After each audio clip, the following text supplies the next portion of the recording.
আসসালামু আলাইকুম। চান্ডিকা হাথুরা সিংহে বিদায় নিলে লোকাল কোচ বাংলাদেশের ক্রিকেটে কেন প্রয়োজন, অর্থাৎ দেশি কোচ জাতীয় দলে কেন প্রয়োজন, এবং এক্ষেত্রে মোহাম্মদ সালাউদ্দিন স্যারের নামটাই সবার আগে চলে আসবে। কেন সালাউদ্দিন স্যার বা দেশি কোচ প্রয়োজন ন্যাশনাল টিমে, সেই ব্যাপারে আলোচনা করতে চাই।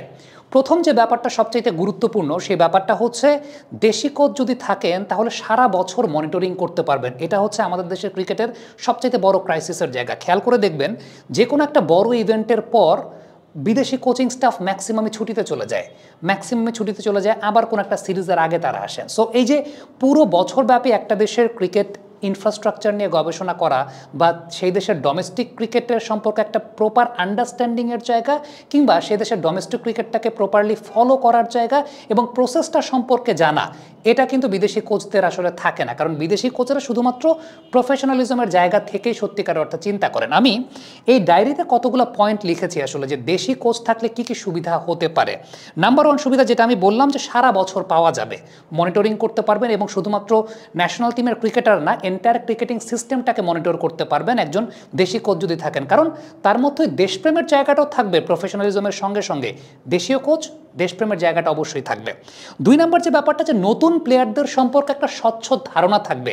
কারণ দেশি কোচরা জানেন যে প্রিমিয়ার ডিভিশন ক্রিকেট লিগ কিংবা এনসিএল বা বিসিএল এ যে ছেলেটা পারফর্ম করছে, ওই ছেলেটার আসল টেম্পারমেন্ট, ওই ছেলেটার আসল ক্লাস সম্পর্কে বা ওই ছেলেটার আসল ক্যাপাবিলিটি সম্পর্কে। নর্মালি যেটা হয় সেটা হচ্ছে, বিদেশি কোচরা যখন নতুন কোনো প্লেয়ারকে দেখেন, তার জন্য ক্রাইটেরিয়া কি, তিনি সিলেক্টররা যে স্ট্যাটিস্টিক্সের উপর বেস করে তাকে প্লেয়ার এনে দিয়েছেন, তিনি সেই অনুযায়ী প্লেয়ারদেরকে চিন্তা করেন বা জাজ করেন। বাট একজন লোকাল কোচ জানেন, সাপোজ মিস্টার এক্স, তিনি এনসিএল এর কোনো একটা ইনিংসে 120 রান করেছেন। এখন ওই লোকাল কোচ জানেন যে ওই যে 120 রান করেছেন, ওই 120 রানের মধ্যে তিনি 90 রান বা 100 রানই করেছেন স্পিনারদের বলে, বাকি 15 বা 20 রান করেছেন তিনি পেসারদের বলে, বা পেসারদের বলে তিনি খুব স্ট্রাগল করেছেন।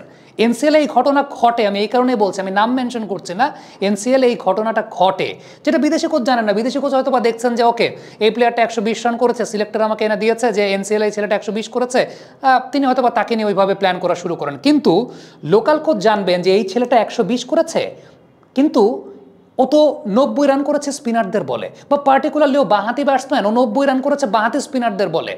ও যখন পেস বোলার এসেছে, তখন যে তার রান সংখ্যাটা 50 বলে 10 বা 60 বলে 20, এই বিষয়টা কিন্তু তাদের মাথায় ওই সময়টা থাকে না। কিন্তু লোকাল কোচের মাথায় এই বিষয়টা থাকবে, এবং তার এই প্রসিডিউরটা সম্পর্কে একটা ডিপ আন্ডারস্ট্যান্ডিং আছে, এবং তিনি জানেন যে আমাদের দেশের ঘরোয়া ক্রিকেটের মানটা কোন জায়গায়, আমাদের দেশে প্রসেসটা বা একটা প্লেয়ার আসলে কোন প্রসেসে বেড়ে ওঠে। সো এই বিষয়টা আসলে খুব গুরুত্বপূর্ণ। 3 নম্বর যে পয়েন্টটা যেটা বলছিলাম, যে কোন ইনফ্রাস্ট্রাকচারটা বা কোন প্রসেসে একটা প্লেয়ার আসছেন, ন্যাশনাল টিমের ডিমান্ড অনুযায়ী আসলে নিচের দিকে কোন প্রসেসটা থাকা প্রয়োজন, তিনি একটা গাইডলাইন দিতে পারবেন, যেটা বিদেশি কোচের আসলে দরকারই নেই। বিদেশি কোচের ওইটা চিন্তা করার দরকার নেই, ও বা একটা প্রফেশনাল, ও মাসে টাকা পাবে, ন্যাশনাল টিমকে কোচিং করাবে, বা শেষ। বাট দেশীয় কোচ ডেফিনেটলি তার এইসব জায়গায় ইনভলভ হওয়ার সুযোগ আছে। তিনি হয়তো বা স্বপ্রণোদিত হয়ে চিন্তা করবেন যে ওকে, আমার ন্যাশনাল টিমের ডিমান্ড এই, আমি জানি আমার এখানে এনসিএলে এরকম পিকনিক মুডে একটা ক্রিকেট টুর্নামেন্ট হয়, সেখান থেকে এইভাবে প্লেয়ার উঠে আসে। সো আমি একটা ক্রাইটেরিয়া দেবো যে এইভাবে আমারই খেলতে হবে, বা আমি যে প্লেয়ারটাকে টার্গেট করেছি আমি খেলাবো, আমি ওই টিমগুলোকে ওই ইনস্ট্রাকশনটা দিব যে ওকে এইভাবে তুমি ব্যবহার করো। সো এই জায়গাগুলো কিন্তু খুব গুরুত্বপূর্ণ।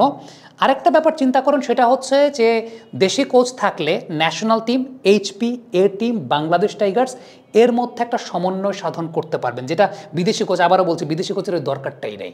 ও প্রফেশনালি ডিল করবে, বাট দেশীয় কোচ ওই ব্যাপারটাকে একটু অন্যভাবে ইনফ্রাস্ট্রাকচারালি, ইমোশনালি জিনিসটাকে ডিল করতে চাইবেন, যেটা আমরা সবসময় দেখি যে বাইরের দেশগুলোতে যখন দেশি কোচেরা কাজ করেন, সো দেশি কোচদের এফিসিয়েন্সিগুলো সেরকম আমরা আনফর্চুনেটলি আমাদের দেশে আসলে দেশি কোচদের এফিসিয়েন্সি ওইভাবে তৈরি করতে পারে না। কিন্তু আমার কাছে মনে হয় যে শুরু করাটা এখন খুব জরুরি, কারণ সিস্টেম এসে কাজ না করলে কেউ সিস্টেমটাকে পরিবর্তন করতে পারবে না।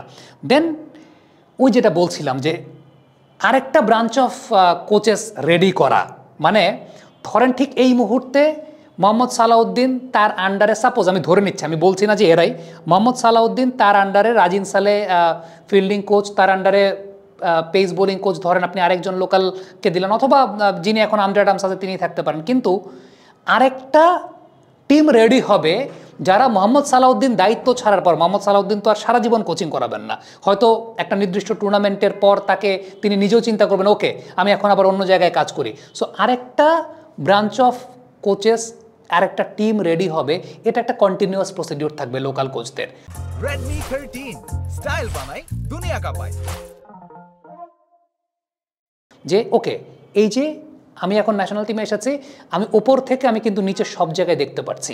তো তিনি ওই কোচেদের মান উন্নয়ন করার জন্য আসলে কি প্রয়োজন বা ইন্টারন্যাশনাল সার্কিটে ডিমান্ডটা কীরকম দরকার, এগুলো নিয়েও কিন্তু কনভারসেশন অন্যান্য কোচদের সঙ্গে করতে পারবেন। লোকাল কোচদের সেই সুযোগটা আছে। প্রথম কথা হচ্ছে লোকাল কোচরা ওই আলগা পার্টটা নেবেন না যে আরে তো এ টিমের কোচ বা এ তো একাডেমি টিমের কোচ, যেটা বিদেশি কোচরা নেবেন, খুব স্বাভাবিক ব্যাপার, এটা কালচারালি বা ট্রেডিশনালি তারা সে কাজটা করবেন। কিন্তু লোকাল কোচের দেখা গেল যে খুব সিম্পল ব্যাপার, যে সালাউদ্দিন স্যার আর সোহেল স্যার তাদের মধ্যে নিয়মিতই কথাবার্তা হয়, বা তারা হয়তো বা ছোটো ভাই বড়ো ভাই সম্পর্ক, কিংবা সালাউদ্দিন স্যার আর রাজিন ভাই তাদের মধ্যে ছোটো ভাই বড়ো ভাই সম্পর্ক, সালাউদ্দিন স্যার আর তারেক আজিজ তাদের মধ্যে ছোটো ভাই বড়ো ভাই সম্পর্ক, তারা সেই ফেলো ফিলিংটা একসাথে মেনটেন করতে পারবেন। সো ওই যে লোকাল কোচদের আপগ্রেডেশনের জায়গাটা তো খুব গুরুত্বপূর্ণ, এবং আরও বেশ কিছু প্যানেল রেডি করাটা খুব গুরুত্বপূর্ণ। আরেকটা কথা আমরা কমনলি বলি, এই কথাটা আমার নতুন করে বলার মনে হয় কিছু নেই, তারপরেও বলছি, সেটা হচ্ছে যে ওই যে প্লেয়ারদের সঙ্গে একটা ভাষাগত কমিউনিকেশনাল ব্যাপার, বা লোকাল কোচরা হয় কি ওই আমাদের ম্যাক্সিমাম প্লেয়াররা যেহেতু দেখা যায় যে একাডেমিক্যালি আসলে অতটা শার্প থাকেন না,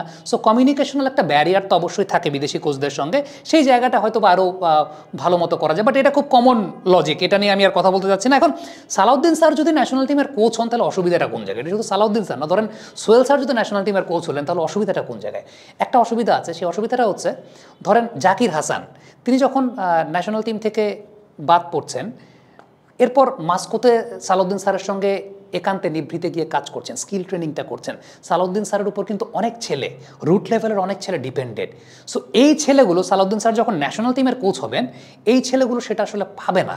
এটা একটা প্রবলেমের জায়গা। এখন এটাকে স্যার কীভাবে রেকটিফাই করবেন? আমার কাছে মনে হয় যে স্যার এরকম আরও কিছু কোচ তৈরি করে দিবেন, যে কোচগুলো হয়তো বা তিনি যেটা শেখাচ্ছেন সেভাবেই শেখাবেন। আমার কাছে মনে হয় আবার বৃহত্তর স্বার্থে অনেক ক্ষুদ্রতর কিছু হয়তো বা স্যাক্রিফাইস করাটাও মানে করতে হয় আর কি। এই জায়গাটা স্যাক্রিফাইসটা করতে হবে, যে সালাউদ্দিন স্যার যাদেরকে শেখান বা যারা স্কিল ট্রেনিং করছে, এই জায়গাটা আমার কাছে মনে হয় যে একটা প্রবলেমেটিক জায়গা হবে। তবে আরেকটা জায়গা খুব পজিটিভ ব্যাপার আছে লোকাল কোচ থাকলে। ধরেন একটা প্লেয়ার, ধরেন জাকির হাসান ন্যাশনাল টিম থেকে আউট অফ ফর্মের জন্য বাদ পড়লেন, সালাউদ্দিন স্যার তাকে এ টিমে বা বাংলাদেশ টাইগার্সে ওইভাবে তাকে একটা সেট করে দিতে পারবেন যে ওকে ওইখান থেকে ও যেন স্কিল ডেভেলপ করে আবার ন্যাশনাল টিমে আসে। সো ওই যে ন্যাশনাল টিম থেকে বাদ পড়ার পর একটা প্লেয়ার কোন প্রসিডিউরে আবার ন্যাশনাল টিমে ব্যাক করবে, ওপর থেকে ওই জিনিসগুলো দেখা যায়।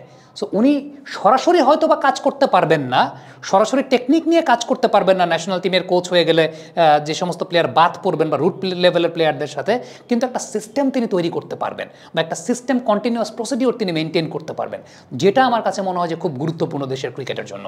সো আমি সুবিধার কথা বললাম, অসুবিধার কথা বললাম। আমার কাছে মনে হয় যে অসুবিধার চাইতে সুবিধাটাই বেশি। সো বৃহত্তর স্বার্থে যদি ক্ষুদ্রতর কোনো কিছুকে স্যাক্রিফাইস করতে হয়, আমার কাছে মনে হয় যে I think it's more than okay. আমি দুইটা প্রসঙ্গেই কথা বললাম। কমেন্ট বক্সে আপনাদের মন্তব্য মতামত জানতে চাই।